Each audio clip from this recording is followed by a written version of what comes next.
Good morning, good afternoon, good evening, depending on your location. Welcome to our channel. Our news headline says that the number of persons killed in a Ebonyi Herdsmen attack has risen to 52.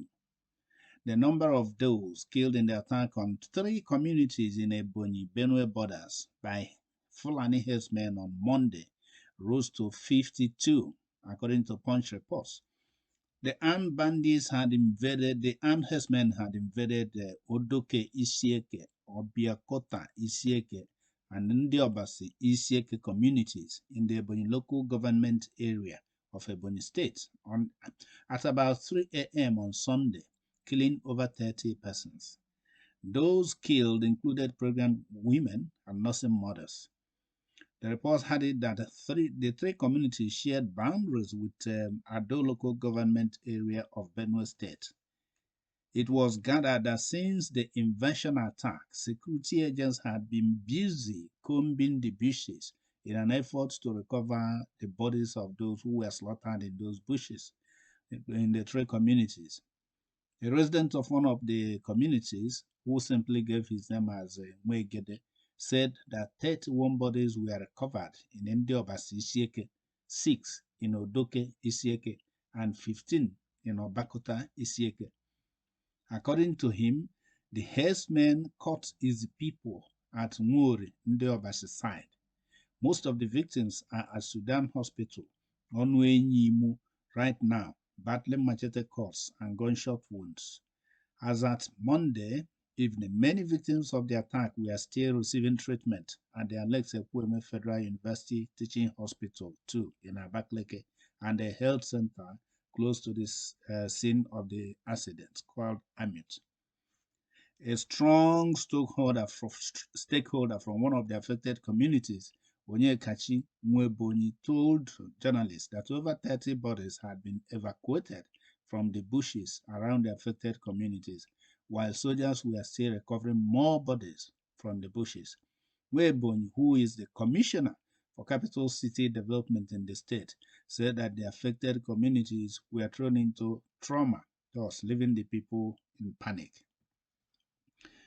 Well, this happened already since Monday. We have not had anything, any comment or press conference or anything of that sort from the governor of Ebonyi State, Engineer David Umahi. So people are basically kind of left in the dark as what actually took place in Ebonyi State. Although this is like the upteenth time this kind of thing is happening. I think about 2 months ago, there was such incident again in Ebonyi State where about 30 persons or so were confirmed killed again by the Fulani herdsmen in the state. In fact, the governor was almost weeping when he was addressing the press, and he lamented that the people of Ebonyi has been kind to Fulani herdsmen, has received them, given them support, even protected them, but they turned around and slaughtered the people in their sleep without any warning. He even made a very bold assertion that they know those who did it. He said because they moved, they just deserted Ebonyi State suddenly, and the day they moved out in the night or a day after, the attack happened.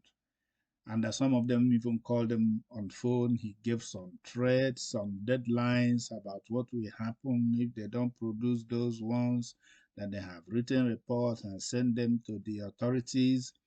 But we are waiting. You know, in Nigeria, there's never a solution to this kind of things. When it happens, you will hear the story, you will read it in the news, they will issue threats, make press conferences, set up a commission of inquiry, start investigation, but the investigation never see the light of day. People never hear again what happened from this investigation.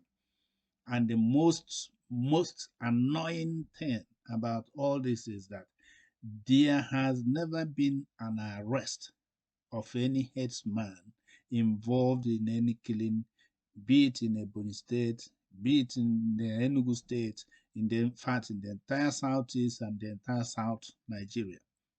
They continue to kill, nobody will be arrested. One time they tried to arrest one of the Fulani chiefs in, is it Ondo State, that Wakili or whatever his name was, that was involved in kidnapping and a lot of criminal activities. I mean, vigilante people arrested him. Is it Amoteku? Arrested him, handed him over to the police, and they turned around to detain the Amoteku fellows who arrested this man. And today, your guess is as good as mine. What happened to Wakili?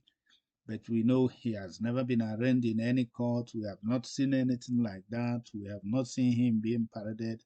It's like the case have died a natural death. It is normal when you arrest this herdsmen, the next thing you will get is a phone call from the presidency or from one of those highly placed officials to the police commissioner or whoever is involved. And before you know it, the case will go underground. Anyway, we are watching what is going to happen to these people who caused this mayhem in Ebonyi State. We are waiting to hear from the governor. We are waiting to see if anyone will be arrested.